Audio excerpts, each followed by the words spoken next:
Congress party senior నాయకుడు, 75 ఏళ్ల వృద్ధ నాయకుడు ఇంకా పదవుల వేటలో ఉన్నట్టుగా తెలుస్తున్నది. అందుకోసమే కాంగ్రెస్ పార్టీలో తనకు సముచిత స్థానం కల్పించలేదన్న దాంతో రాష్ట్ర ముఖ్యమంత్రి రేవంత్ రెడ్డి పైన పలు ఆరోపణలు చేస్తూ కాంగ్రెస్ పార్టీకి రాజీనామా చేసిన సంగతి మనకందరికీ తెలిసిందే. ఈ క్రమంలోనే మరి ఆల్టర్నేటివ్గా భారతీయ జనతా పార్టీలో చేరతాడని అందరూ ఊహించారు. మరి లేకపోతే బీఆర్ఎస్ పార్టీలో చేరతారని ఊహించిన సందర్భం. ఇంత సీనియర్ నాయకుడు ఎందుకు వెళ్లాల్సి వస్తుంది? కాంగ్రెస్ పార్టీలో సముచిత స్థానం చాలాసార్లు కల్పించినా కూడా కింది స్థాయి క్యాడర్ను ఎదగనీయకుండా ఎప్పటికీ కాంగ్రెస్ పార్టీ ఉన్నంతకాలం, జీవన్ రెడ్డి బ్రతికున్నంతకాలం ఆయనే లీడర్గా కొనసాగాల. మరి యువతకు ప్రాధాన్యత వద్దా అనేది కూడా జగిత్యాలనే కాదు, కరీంనగర్ జిల్లాల్లో యువత ప్రశ్నిస్తున్న సందర్భం. ఈ నేపథ్యంలోనే ఎట్టకేలకు గులాబీ గూటికి జీవన్ రెడ్డి చేరబోతున్నాడు.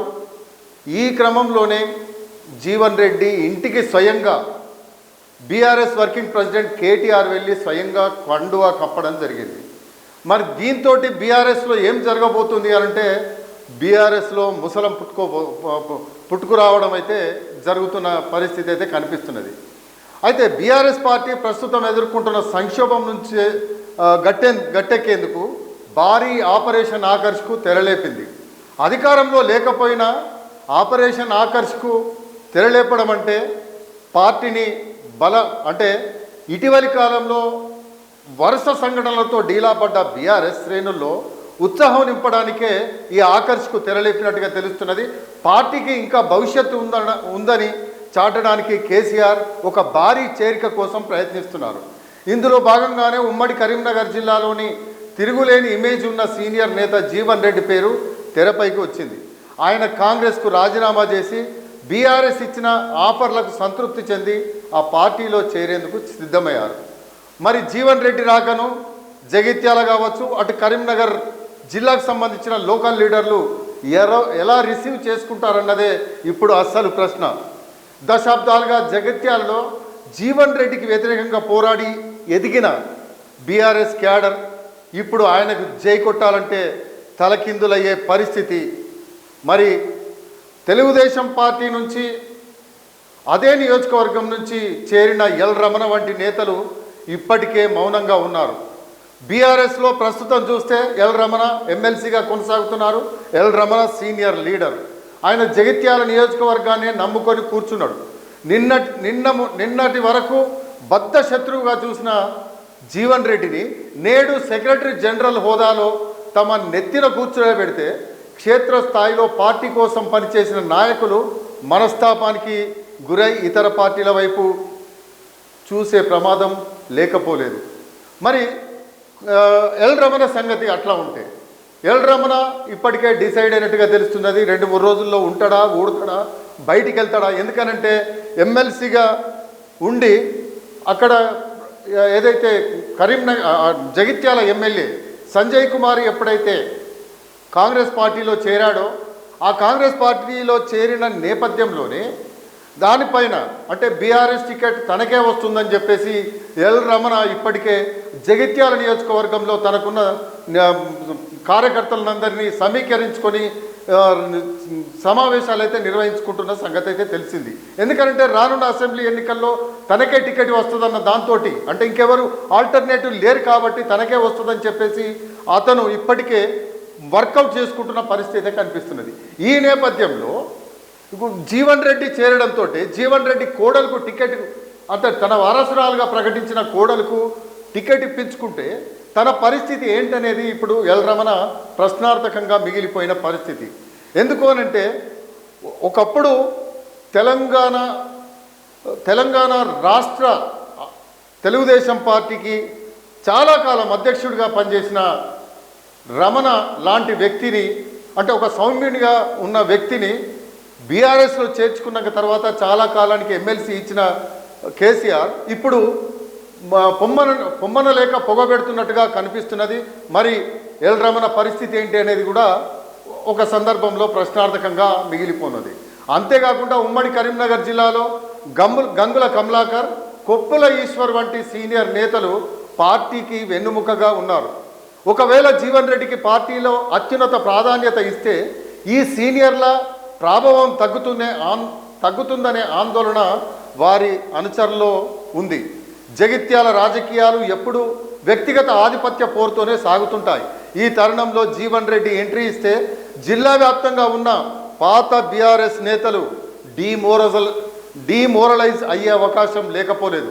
అందలం ఎక్కించేవారు అపరిచితులు అయితే అండగా ఉన్నవారు అన్యాయం అయిపోతారా అన్న చర్చ ఇప్పటికే లోకల్ వాట్సాప్ గ్రూపుల్లో కొనసాగుతోంది. జగిత్యాలలో తన రాజకీయ ప్రత్యర్థి ప్రస్తుత ఎమ్మెల్యే సంజయ్ కుమార్ను కాంగ్రెస్లోకి చేర్చుకోవడంతో జీవన్ రెడ్డికి ఏమాత్రం మింగుడు పడలేదు. మరి అలాంటి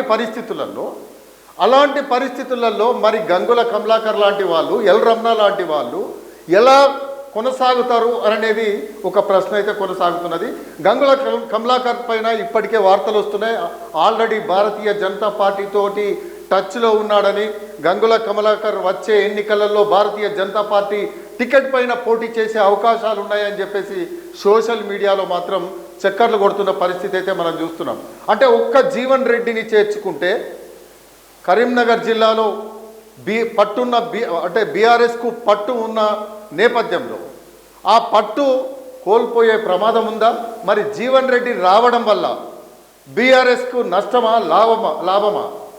అయితే కాంగ్రెస్ పార్టీలో తమకు సముచిత ప్రాధాన్యం ఇచ్చిన 75 ఏళ్ల జీవన్ రెడ్డికి ఇంకా పదవులు కావాలని చెప్పేసి పాకులాడుతూ ఉంటే ఏఐసిసి గైడ్ లైన్స్ ప్రకారం 75 ఏళ్ల జీవన్ రెడ్డిని పక్కన పెడితే, అంటే కాంగ్రెస్ పార్టీ అధిష్టానం గైడ్ లైన్స్ ప్రకారం పక్కన పెడితే ఆయనకి ఇంకా పదవులు కావాలని చెప్పేసి పాకులాడుతున్న పరిస్థితులలో అక్కడున్న ఎమ్మెల్యేలు కాంగ్రెస్ పార్టీలో చేర్చుకుంటే తాను అక్కడ నేను ఓడిపోయినా కదా ఆయన పైన అని చెప్పేసి తనను అవమానించారు అని చెప్పేసి ఆవేదనతోటి ఆయనే ఆ పార్టీకి, కాంగ్రెస్ పార్టీకి రాజీనామా చేసి ఇప్పుడు బీఆర్ఎస్లో చేరబోతున్న పరిస్థితి. అయితే ఈ క్రమంలో మరి పాతకాపుల పరిస్థితికి ఏ విధంగా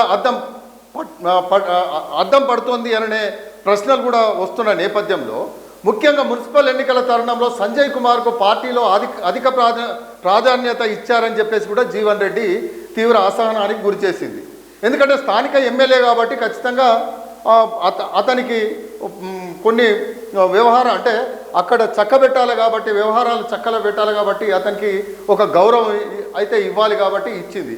అయితే ఆత్మగౌరవం దెబ్బతిన్న చోట ఉండలేక తన రాజకీయ భవిష్యత్తు కోసం ఆయన బీఆర్ఎస్ వైపు మొగ్గు చూపిన సంగతి తెలిసిందే. అయితే బీఆర్ఎస్ అధిష్టానం జీవన్ రెడ్డికి అత్యున్నత స్థాయి గౌరవాన్ని ఇచ్చేందుకు సిద్ధమైంది. గతంలో కేశవరావు నిర్వహించిన సెక్రటరీ జనరల్ పదవిని జీవన్ రెడ్డికి ఆఫర్ చేసినట్లు సమాచారం. ఈ మేరకు పార్టీ అంటే ఆయనకు సంకేతాలు ఇచ్చినట్లుగా తెలుస్తుంది. పార్టీలో కేటీఆర్ తర్వాత అంతటి ప్రాధాన్యత ఉన్న ఈ పదవి ఇదే. అయితే కొత్తగా వచ్చిన నేతకు ఇంతటి అత్యున్నత పదవి ఇవ్వడంపై బీఆర్ఎస్లోని కొందరు సీనియర్లు పెదవి విరుస్తున్నట్లు తెలుస్తుంది. ఎంతో కాలంగా పార్టీని అంటిపెట్టుకొని ఉన్న ఉమ్మడి కరీంనగర్ జిల్లా నేతలను కాదని నిన్నటిదాకా తమను తీవ్రంగా విమర్శించిన నేతకు రెడ్ కార్పెట్ వేయడం ఏమిటనేది వాళ్ళ ఆవేదనగా తెలుస్తున్నది. ఏది ఏమైనా ఉమ్మడి కరీంనగర్ జిల్లాలో మాత్రం జీవన్ రెడ్డి చేరిక ముసలం పుట్టిస్తున్నదని చెప్పేసి చెప్పకనే చెప్పవచ్చు.